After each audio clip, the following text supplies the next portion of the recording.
que nous on en a parlé un peu dans les détails de nos thèmes avec risque majeur. Peut-être que ça recroise.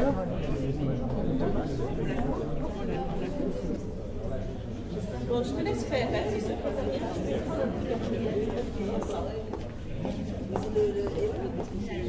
Aujourd'hui, c'est les assises, c'est grave?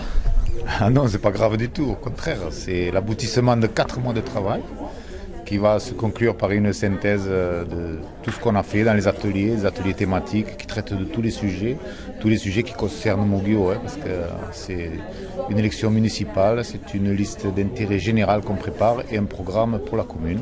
Donc les assises, voilà, c'est le résultat de 4 mois de travail. Chaque rapporteur d'atelier va présenter le travail de l'atelier, puis il y aura un petit échange avec les autres, parce qu'évidemment, tout le monde n'a pas participé à tous les ateliers, donc la fabrique c'était une vraie fourmilière, donc là on va pouvoir rassembler tout ça, c'est une belle journée.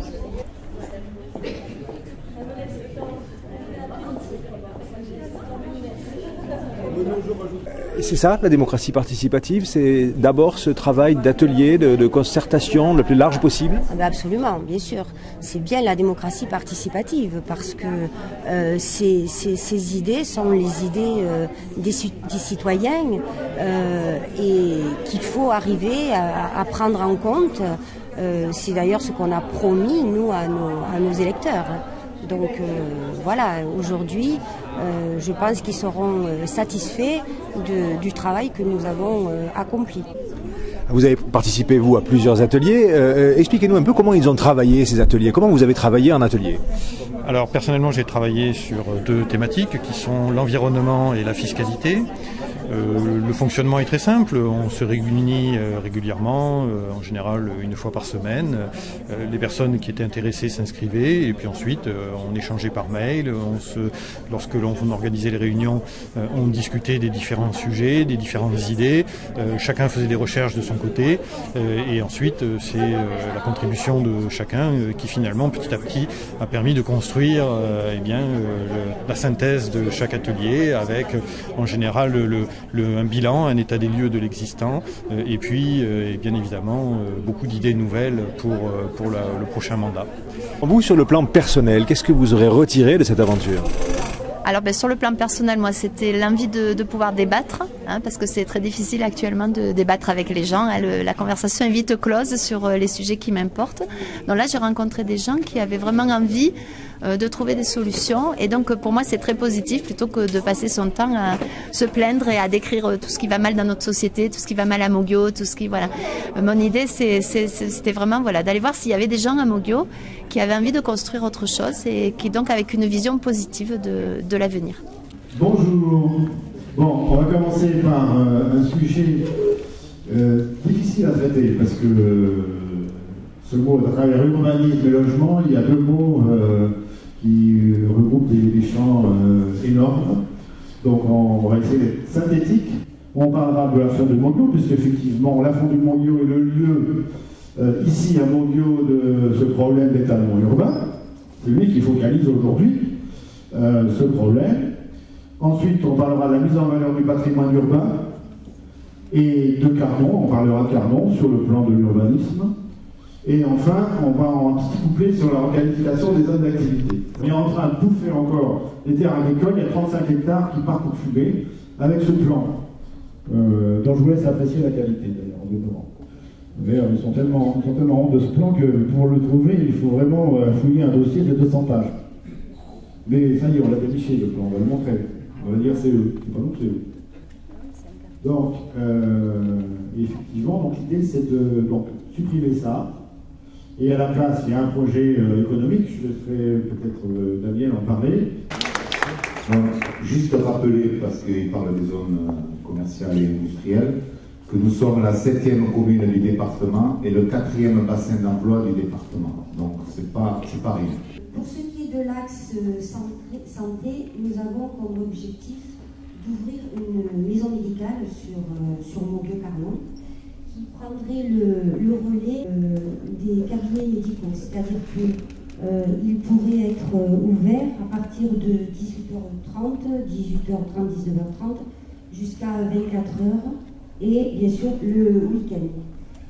Il y a deux grandes parties, hein, Mogio, une large plaine agricole avec toutes les activités que vous connaissez, donc céréaliculture, viticulture, fruits et légumes, et une autre partie qui est donc la partie lagunaire, hein, avec l'étang de l'Or. Motiver un changement des pratiques agricoles en utilisant du bio dans la restauration collective, c'est un levier très efficace. Surtout qu'il y a une loi qui fait que dans quelques, je ne sais plus en quelle année, tous les restaurants scolaires devront être au minimum à 20% de bio. Donc c'est un marché énorme qui va s'ouvrir pour les agriculteurs. Donc ça c'est très bien. Comment inciter les gens à réduire le poids et le volume de leurs déchets? Bon, il faut savoir qu'il y a un rapport assez simple entre plus on a de déchets, plus on paye. Donc nous en arrivons au point des risques majeurs. Donc le premier point porte sur le transport des matières dangereuses en fonction de l'autoroute et de la ligne à grande vitesse. Nous allons voir passer, enfin, ou ne pas voir justement passer des matières dangereuses, mais il y en aura tous les jours. On avait parlé du problème de Narbonne, que je connais bien puisque j'y ai habité. Le constat n'est pas brillant, les objectifs sont ambitieux, les pistes de solutions, on en a plein, et on a déjà tout écrit dans un flyer. Merci.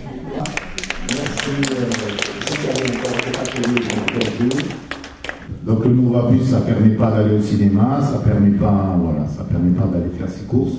Donc il faut une navette, évidemment, qui relie Carnon et les principaux quartiers de Carnon avec le tramway à Pérol. Impliquer la population dans la réduction des déchets. Et ça, c'est toute une éducation, et je crois qu'on a développé un peu plus tard dans l'éducation citoyenne. La collectivité, de toute façon, il faut déjà savoir un petit peu ce qu'on consomme, où, comment, les usages, pour pouvoir vraiment économiser bien. Et bien sûr, on ne s'est pas attribué à notre atelier l'exclusivité de la pensée sur la participation des citoyens. Je pense que vous avez tous votre idée, donc j'espère qu'on va pouvoir en parler juste après. Donc nous, on a pensé bien sûr qu'en premier, la municipalité devait montrer l'exemple en matière de développement durable, hein, c'est-à-dire que dans toutes ses actions, elle devrait les passer à la moulinette de savoir si ça convenait avec les orientations du développement durable. Et donc, comme on en a parlé hier soir au débat, est-ce que ça rentrait dans la troisième révolution industrielle? C'est-à-dire, est-ce qu'on peut le replacer dans une transition énergétique globale où on pense l'urbanisme, les transports, l'aménagement du territoire complet en fonction de cette troisième révolution?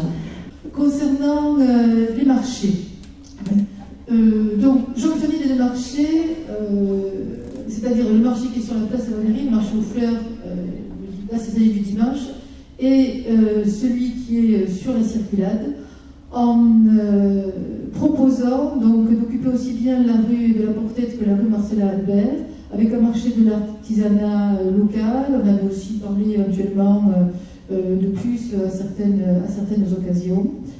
L'objectif, c'est bien évidemment de faire en sorte que la clientèle potentielle circule dans un nombre de rues plus important et passe dans un nombre de commerces plus important.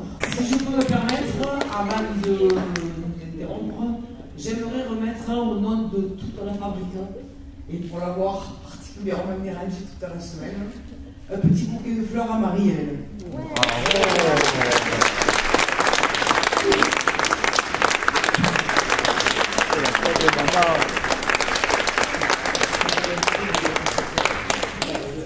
Donc, à la Maison de l'Enfance à Mogio, nous avons donc 84 places pour 5 espaces de vie. Les dépôts des dossiers se font en avril. En mai, il y a une commission qui attribue les places et tous les autres enfants vont sur une liste d'attente.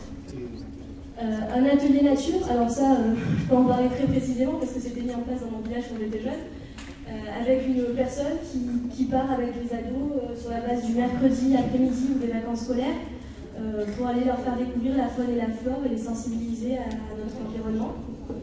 Et de cette manière-là, pouvoir toucher par le biais des enfants, les adultes, pour responsabiliser aussi les adultes.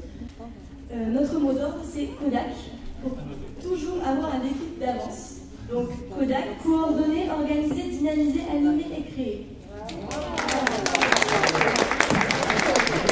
L'atelier Centre-Ville a beaucoup travaillé, mais il faut mesurer l'importance de ça. Tout à l'heure, on a vu les photos, on a vu que Montguillot s'est multiplié par 10, mais qu'on le veuille ou qu'on ne le veuille pas, le cœur d'une commune, le cœur d'une ville, c'est son centre-ville, c'est son centre ancien, c'est son centre historique. Et ça doit être la clé de voûte. Quand on a une vision pour la commune, on peut parler de ce qu'on va faire des terres, on peut parler des routes, on peut parler de tout ce qu'on veut, des zones commerciales, mais ce qui est important, le plus important, c'est qu'est-ce qu'on va faire de ce centre-ville, comment il va vivre. C'est la seule chose qui nous permettra de ne pas devenir un quartier de Montpellier ou une cité dortoir.